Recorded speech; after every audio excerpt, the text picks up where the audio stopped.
3 பெயர்ச்சிகள் ஒரே நேரம் நடைபெறுகிறது.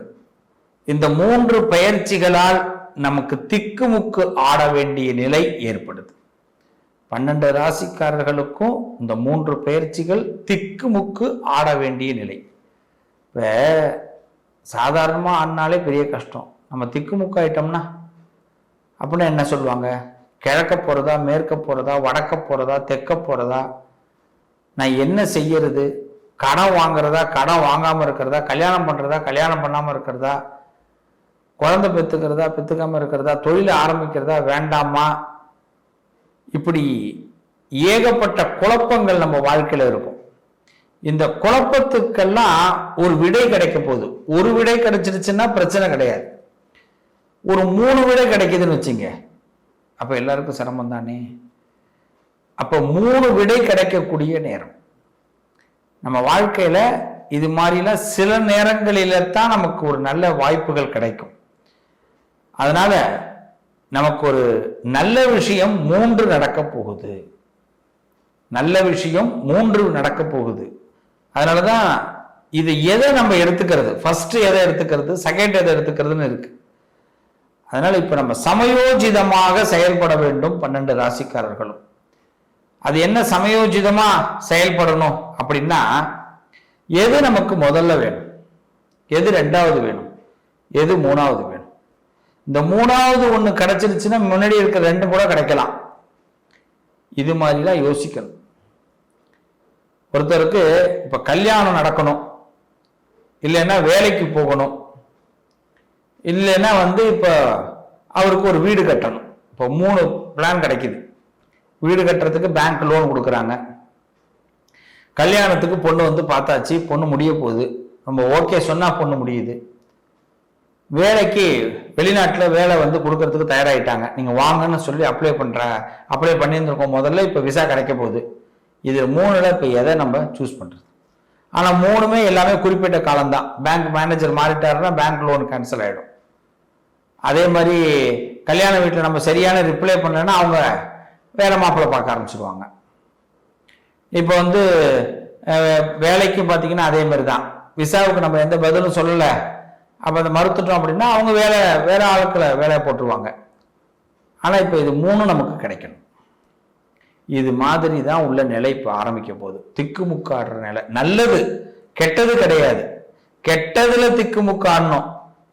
இப்ப நல்லதுல திக்குமுக்காடுற நேரம். ஆக மொத்தம் திக்குமுக்காடுறதுங்கிறது நமக்கு போயிடுச்சு, அந்த சூழ்நிலை தான்.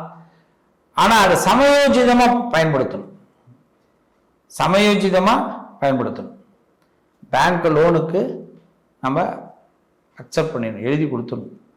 பேங்க் மேனேஜர் பார்த்துட்டு வீடு கட்டுறதுக்கான ப்ராசஸிங் ஆரம்பிச்சிருவார். இப்போ நம்ம கவலைப்படக்கூடாது, பதற்றப்படக்கூடாது. இது எப்படி 3 நேரத்தில் ஒரே செலவு பண்ண போறோம் அப்படின்னு இல்லை. அந்த ப்ராசஸிங் ஆகி அது நமக்கு இந்த பணம் பேங்க்ல விழுவும் போது நம்ம அதுக்கான ப்ராஜெக்ட் நடத்திட்டு தான் இருப்போம். விசாவுக்கு நம்ம ஓகே கொடுத்துடணும், வேலைக்கு வரோம் அப்படின்னு. அவங்ககிட்ட சொல்லக்கூடிய ஒரே ஒரு விஷயம், எனக்கு இந்த நாளில் விடுமுறை வேணும், நான் அப்படிங்கிற மாதிரி பிளான் பண்ணிக்கணும். இவங்ககிட்ட நிச்சயதார்த்தத்துக்கு ஓகே கொடுத்துடணும். வெளிநாடு போயிட்டு 2 மாசம் கழிச்சு ஒரு நாளில் நிச்சயதார்த்தத்தை பண்ணிட்டு வெளிநாடு போறோம், 2 மாசம் கழிச்சு கல்யாணம் பண்ணிக்கிறோம். இப்படிதான் நம்மளுடைய பிளானை 3ஐயும் ஒரே நேரத்தில் சக்சஸ் பண்ண முடியும். வீட்டில் உள்ள பெரியவங்களை வச்சு வீடை கட்டுறோம், 2 வருஷத்துல வேலையை முடிச்சுட்டு வரோம், வீடும் நல்ல ஃபினிஷிங்காக இருக்கும், வாழ்க்கையை ஆரம்பிக்கிறோம். இப்போ 3மே நஷ்டம் இல்லை. இது புத்திசாலித்தனமா முடிவெடுக்கிற இடம். இதுக்கு கடவுள் இப்ப அனுகிரகம் பண்ண போறார். இந்த மாதிரி புத்திசாலித்தனமா முடிவெடுக்கிறதுக்கு உள்ள நேரம் இந்த நேரம். இதுல கடவுள் நமக்கு மிகப்பெரிய ஒத்துழைப்பு கொடுக்க போறார். கிரகங்கள் ஒத்துழைப்பு கொடுக்குது.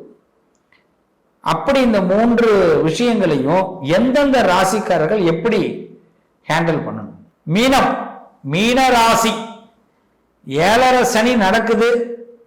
இந்த விரய சனி கொஞ்சம் நம்ம ஆட்டத்தை கொஞ்சம் மாத்தி போட்டார். அவன் போட்ட கணக்குண்டு, இவன் போட்ட கணக்குண்டு, 2மே தவறானது. ஆண்டவன் போட்ட கணக்கு தான் கரெக்டானது. ஆண்டவன் போட்ட கணக்கு கரெக்டுன்னு இப்போ உங்க உணர்வீங்க. நல்ல வேலைலாம் நம்மளை காப்பாத்தினாண்டா, ஒரு 100 இலையில காப்பாத்தினாண்டா அப்படி நமக்கு வரும். என்ன இலை? 100 இலை. ஆமா, அது மாதிரிலாம் காப்பாத்தி உங்களை இந்த சனி பகவான் ஜென்ம சனியா தன்னோட கண்ட்ரோல் உங்களை கொண்டு வர்றார்.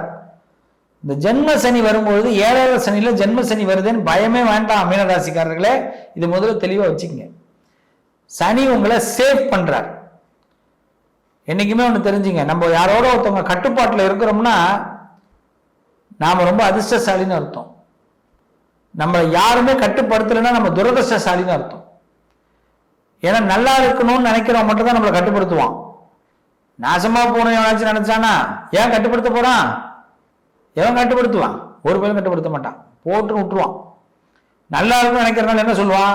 தம்பி இப்படி இது, தம்பி இப்படி போ, அக்கா இப்படி இது, தங்கச்சி இப்படி இது சொல்றோம் இல்லையா? அப்ப இந்த கட்டுப்பாடு சனி நம்மளை என்ன பண்றாரு? சேஃப்டி பண்றாரு. சேஃப்டி இல்லைன்னா என்ன?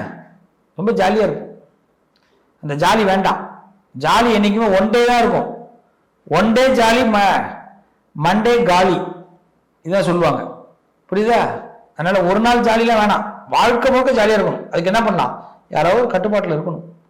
சின்ன வயசுல அப்பா அம்மா கட்டுப்பாடு, கல்யாணம் பண்ண ஒய்ஃபா இருந்தா ஹஸ்பண்டோட கட்டுப்பாடு, ஹஸ்பண்டா இருந்தா ஒய்ஃபோட கட்டுப்பாடு, இதெல்லாம் வேணும். நான் கட்டுப்பாடுலாம் இல்லாம இருப்பேன்னு சொல்லக்கூடாது. கட்டுப்பாடோட இருக்கணும். கட்டுப்பாடுனா என்ன? ஒரு பயம் இருக்கணும். பயம் இருக்கும்போது ஒரு நிம்மதி இருக்கும், நமக்கு ஒரு சேஃப் இருக்கும். அதுக்கடுத்து பிள்ளைகளோட கட்டுப்பாடு, அப்புறம் கவர்மெண்ட், பெரியவங்க, ஏதோ ஒரு ரூல்ஸ். நம்ம ஒருத்தவங்க யாரோ ரூல்ஸ் போட்டு பண்ணிட்டு இருந்தா நமக்கு தோல்வி வராது. ரூல்ஸை பிரேக் பண்ணோம் எல்லாமே நட்டம். அப்ப மீனராசிக்கு ஜென்மசனி உங்களுக்கு உயர்வு தான் கொடுக்க போகுது. அதனால இந்த கட்டுப்பாடு உங்களுக்கு பெரிய லாபத்தை கொடுக்க போகுது. உங்களை பெரிய அளவில் எந்த இழப்பையும் உங்களுக்கு கொடுக்க மாட்டார். குரு பகவான் 4ஆம் இடத்துக்கு போறார், 4th பிளேஸ். இப்படி கல்லு மாதிரி இருந்த பிரச்சனை எல்லாம் நவர போகுது.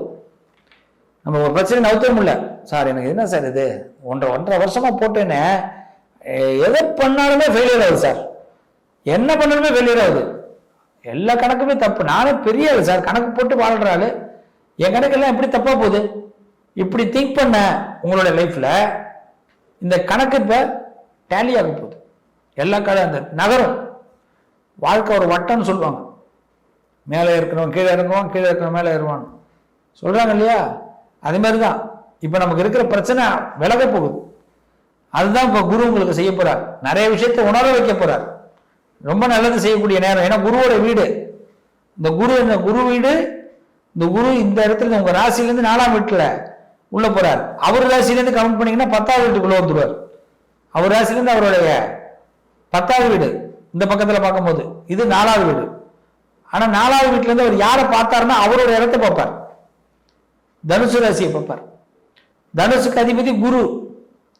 அவரோட இன்னொரு ஜாயிண்ட் இடம் தான் மீனம். சோ உங்களை டபுள் ப்ரமோஷன், உங்களுக்கு நிறைய லாபம் கிடைக்கும். இதுக்கு இடையில பாருங்க கேது 6ஆம் வீட்டுக்கு வரார், 6th பிளேஸ். இது வரைக்கும் இழந்த விஷயத்தை கொடுக்க போறார். 1 லட்சம் ரூபாய் இழந்திருந்தீங்கன்னா 2 லட்சம் கிடைக்க போகுது. நான் ரொம்ப ஏக்கப்பட்டேன் சார், எனக்கு இது கிடைச்சிரும் அப்படின்னு நடக்கல சார், இந்த தடவை சூப்பர் ஒன்றுன்னு கிடைக்க போகுது சார். ஆமா சார், உங்க லைஃப்ல இப்ப நீங்க இழந்ததெல்லாம் கிடைக்க போகுது, அதை விட பெஸ்டா கிடைக்க போகுது. நான் கேளம்பக்கத்துக்கிட்ட ஒரு வீடு வாங்கலாம்னு இருந்தேன் சார் அப்படின்னா கோடம்பக்கத்துலேயே இப்போ வீடு வாங்குறதுக்கான வாய்ப்பு வரும் சார். என்னங்க லைஃபு? நேத்தி நடந்தது நமக்கு நட்டங்கிறது இன்னைக்கு உணர்ந்துருவோம். நல்ல வேலை நடக்காம போச்சுடா, நான் தான் கோடீஸ்வரன் அப்படிங்கிறத உணர முடியும். இதுதான் என்னைக்குமே காலம் நமக்கு சொல்லிக் கொடுக்குற பாடம். இதை மீண்டும் புரிஞ்சுப்பீங்க. 12ஆம் இடத்துல ராகு வரார், வியாதி. அந்த வியாதிக்கு ஒரு முற்றுப்புள்ளி கிடைக்கும்.